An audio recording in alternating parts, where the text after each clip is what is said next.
Alhamdulillahi Rabbil Alamin. Alhamdulillahi ja'ala Ramadan syahran mubarakan wa farada alaina as-siyama li ajli taqwa. Asyhadu an la ilaha illallah wahdahu la syarika lah wa asyhadu anna Muhammadan abduhu wa rasuluh. Allahumma salli wa sallim wa barik ala nabiyyina Muhammadin wa ala alihi wa ashabihi ajma'in, amma ba'du. Nashkurullaha azza wa jalla bi ni'amihi nastati an nusalliya huna fi hadzal masjid bil jamaah. Salatan wa salaman ala nabiyyina Muhammad sallallahu alaihi wasallam alladhi qad akhrajna minadh dhulumati ilan nur, yakni ad-dinul Islam. Tayyib. Ayyuhat tullab wa talibah, pada kesempatan yang penuh berkah ini, marilah kita sama-sama senantiasa mengucapkan rasa syukur kita kepada Allah Subhanahu wa taala. Karena salah satu nikmat yang diberikan Allah kepada kita semuanya, yakni pada sampai saat ini, pada detik ini, kita masih dipertemukan kembali dengan bulan yang penuh pengampunan, bulan yang mulia, bulan di mana turunnya Al-Quran. Syahrul Ramadan alladzi unzila fihi Al-Quran hudan linnas wa bayyinatin minal huda wal furqan. Bulan di mana terdapat Lailatul Qadr, ya. Inna anzalnahu fi Lailatul Qadr. Lailatul Qadri khairun min alfi syahrin. Maka kita patut bersyukur terhadap nikmat tersebut. Pada bulan puasa kita diberikan Allah Subhanahu wa taala bagaimana kita lebih mengerti makna dari seteguk air di dalam tenggorokan ketika kita haus. Dengan berpuasa kita lebih mengerti manfaat dari sepiring nasi bagi perut yang lapar. Tapi tidak hanya itu saja. Jadi puasa tidak hanya melatih kita untuk menghadapi lapar dan haus saja. Lebih dari itu. Jadi puasa melatih kita untuk bersabar. Yang artinya apa?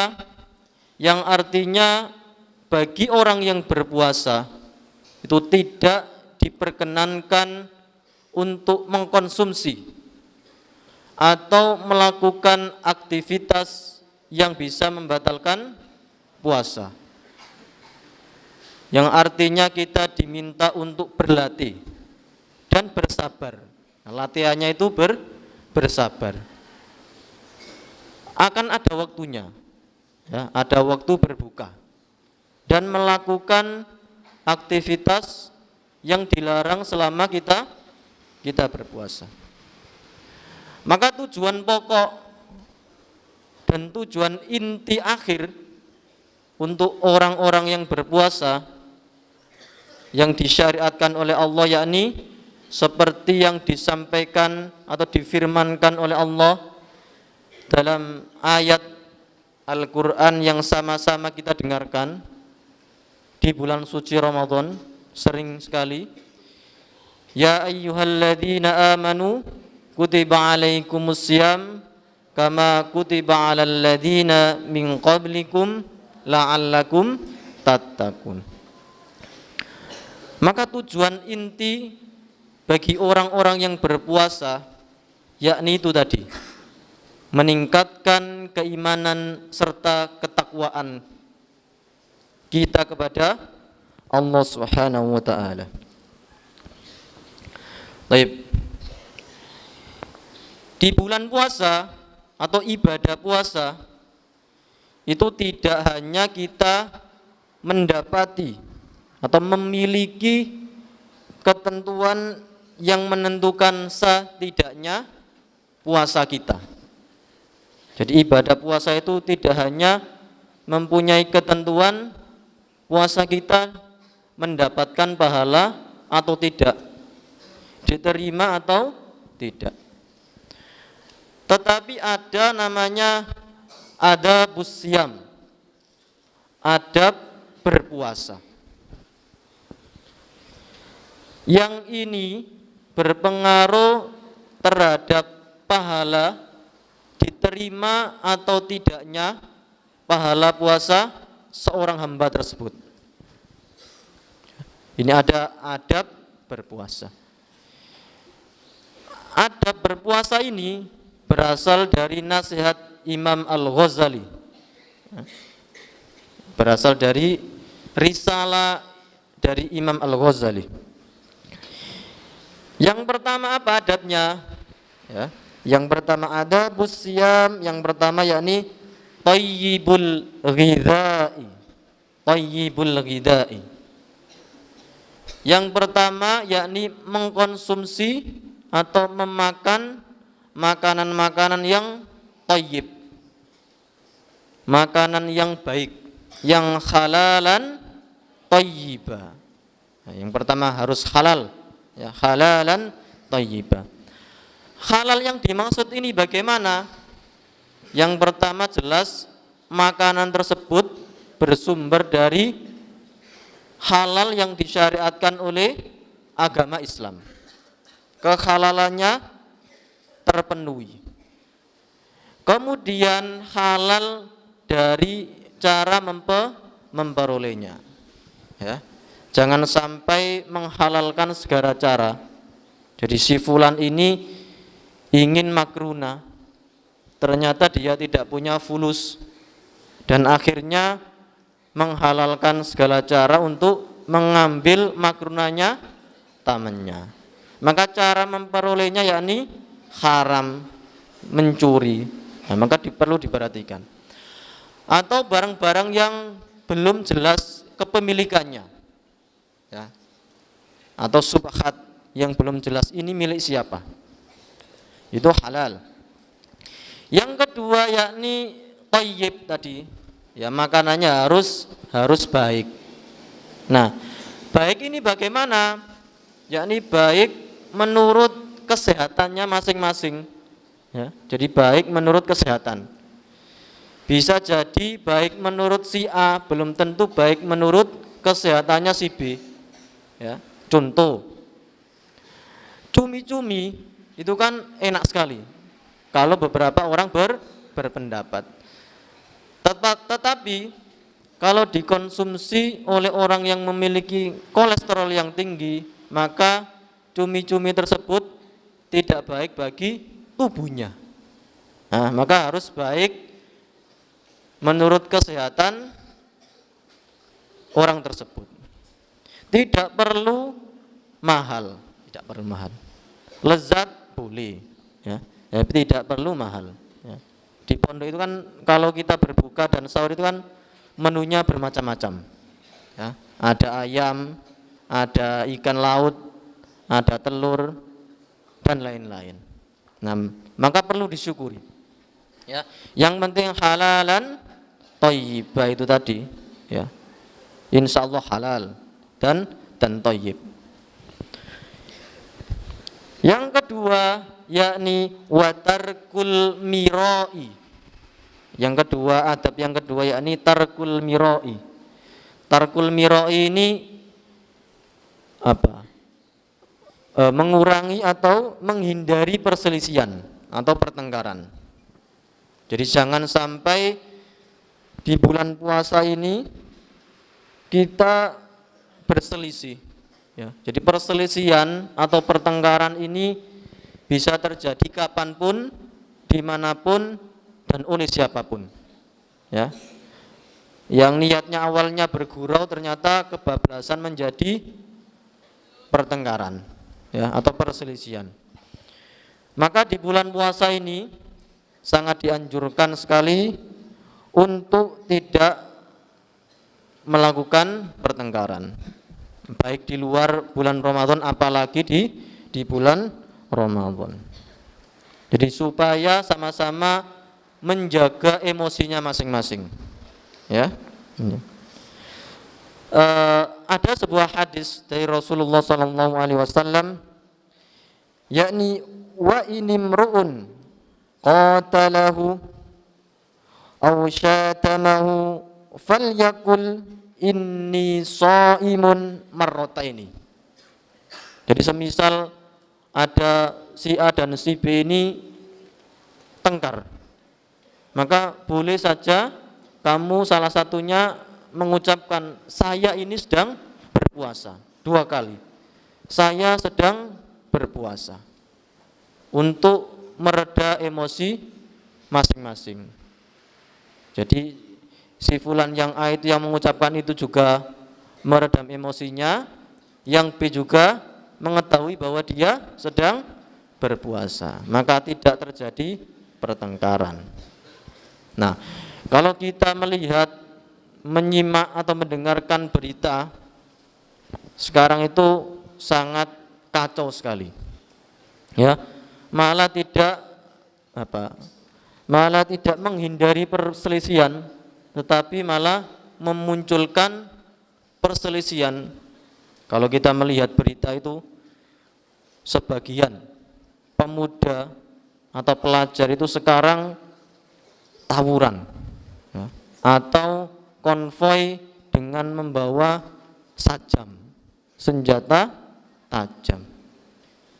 Ini bukan pemuda masa depan bangsa ini, ya. Konvoi menghalangi lalu lintas kendaraan, kemudian membawa sajam. Sajamnya itu kalau kalian membaca berita itu besar sekali. Ya, ini bukan lagi kenakalan remaja ini namanya sudah menjadi kejahatan. Ya, jadi merugikan orang lain, bahkan ada yang sampai terjadi bunuh membunuh. Ya, jadi supaya dihindari. Apalagi yang kelas-kelas akhir ini sebentar lagi akan kembali ke rumahnya masing-masing. Ya, kelas akhir ini akan terjun dan mengetahui bagaimana kehidupan di masyarakat. Ya, maka akan mengerti. Maka supaya mengetahui mana lingkungan yang baik, mana yang tidak baik. Karena ini mempengaruhi karakter kalian. Jadi kalau sudah masuk ke dalam lingkungan yang tidak baik, maka bisa jadi menular. Yang mestinya di sini lingkungannya sudah baik, kemudian keluar terjerumus ke lingkungan yang tidak baik, maka menjadi tidak baik. Ya, jadi supaya diperhatikan. Kemudian adab yang ketiga, yakni wa mujanabatul ghibah. Wa mujanabatul ghibah, yakni apa? Tidak menggibah atau tidak boleh menggosip atau menjauhi ghibah atau gosip. Jadi kalau menggunjing ini di luar puasa juga tidak baik, apalagi di bulan puasa. Jadi ada sebuah kata mutiara yang sama-sama kita tahu, salamatul insan fi hifdzil lisan. Jadi lisan ini merupakan salah satu organ tubuh yang berpotensi mempunyai dosa besar mempunyai banyak dosa, mempunyai banyak dosa karena ketidakmampuan untuk menjaga lisannya. Ya, salamatul insan fi hifdzil lisan. Maka supaya menjaga lisannya, jangan sedikit-sedikit menggunjing temannya atau mengolok-olok temannya atau sekarang membuli temannya. Nah, itu ya, jangan sampai membuli temannya. Jadi salamatul insan fi hifdzil lisan. Adab yang keempat, ya. Adab yang keempat yakni warafdul kadibi, menolak untuk berkata dusta atau menolak dusta. Tadi warafdul kadibi, atau tidak boleh berbohong. Jadi sesungguhnya kejujuran itu akan melahirkan namanya keberkahan, ya, dan kebaikan ke pelakunya, dan akan timbul atau balik kepada pelakunya. Jadi sebaliknya, kebohongan akan menyelamatkan sementara. Nah, kalau ditanyai kemudian bohong, dia selamat sementara saja dan menghancurkan selamanya, dan membohongi diri sendiri, bukan orang lain, ya. Apalagi bohong ini termasuk ciri-ciri orang munafik. Jadi kalau kalian dipercaya, diberikan amanah, kemudian ketika diberikan amanah selalu berkata bohong, walaupun sekali saja, kalau sudah ketahuan pasti kita tidak akan percaya, ya, karena ra'sud dunubi al-kadzibu. Jadi pangkal dari dosa itu adalah berbohong. Jadi kalau si fulan A itu sudah berbohong, pasti selanjutnya tidak dipercaya lagi omongannya tersebut. Walaupun sebenarnya omongannya yang kedua itu jujur, tetapi karena dia pertama berbohong, maka yang terjadi yakni ketidakpercayaan apa yang disampaikan. Kemudian yang kelima, ini ada 6 ini. Wa tarkul adza, yakni tidak boleh menyakiti orang lain. Wa tarkul adza. Jadi menyakiti orang lain ini sekarang bentuknya bermacam-macam. Ada dengan fisik, ya, memukul dan lain-lain. Ada dengan verbal atau dengan lisan tadi, membuli, ya, dan lain-lain. Ada yang sekarang lagi yakni membuli di dunia maya. Nah, ini ya. Jadi hati-hati. Jadi mengucilkan seseorang di dunia maya. Jadi saya yakin bahwa masing-masing memiliki namanya gawai atau jajet di rumahnya, entah itu miliknya sendiri atau milik orang tuanya. Nah, harus hati-hati, harus bijak dalam menggunakannya. Jadi harus bijak dalam bermedia sosial, ya. Harus bijak, ya. Harus ada adab, ya, walaupun mestinya di dunia maya itu ada batasannya seperti di dunia nyata. Adab dalam berkomunikasi, ya. Jadi bukan tanpa batas, tetap harus ada batasan-batasannya. Nah, contoh, santri tersebut meminta bantuan kepada ustadznya atau ustadzanya, kemudian dia berkirim pesan assalamualaikum, cukup gitu saja, ya, maka tidak akan dibalas kamu siapa, ya. Nah, supaya memperkenalkan dulu, apalagi fotonya tidak jelas, fotonya Patrick barangkali, atau fotonya tidak ada fotonya, maka supaya lebih diperjelas, assalamualaikum, saya si fulan, mohon maaf saya ingin minta bantuan. Nah, itu nanti akan dibalas itu. Nah, kalau cuma assalamualaikum, ya tidak dibalas. Barangkali dikiranya penipuan. Baik. Yang keenam, wasunul jawarihi anil qabaih. Yang terakhir ini yakni menjaga anggota badan. Ya. Baik seluruh anggota badan, tangan, mata, lisan tadi, telinga, kaki, supaya dijaga dari hal-hal yang maksiat atau hal-hal yang bisa mengurangi pahala puasa kita, atau bahkan sampai tidak mendapatkan pahala sama sekali karena anggota badan tubuh kita. Jangan sampai seperti yang dikhawatirkan Rasulullah sallallahu alaihi wasallam, yakni kam min shaimin laisa lahu min siyamihi illal ju' wal atos. Jangan sampai kita berpuasa dari pagi sampai menjelang berbuka itu tidak mendapatkan apa-apa kecuali haus dan lapar atau lapas dan dahaga. Maka supaya kita sama-sama memperhatikan adab-adab tersebut, sama-sama belajar. Baik, hada ma astati an kulkiya lakum.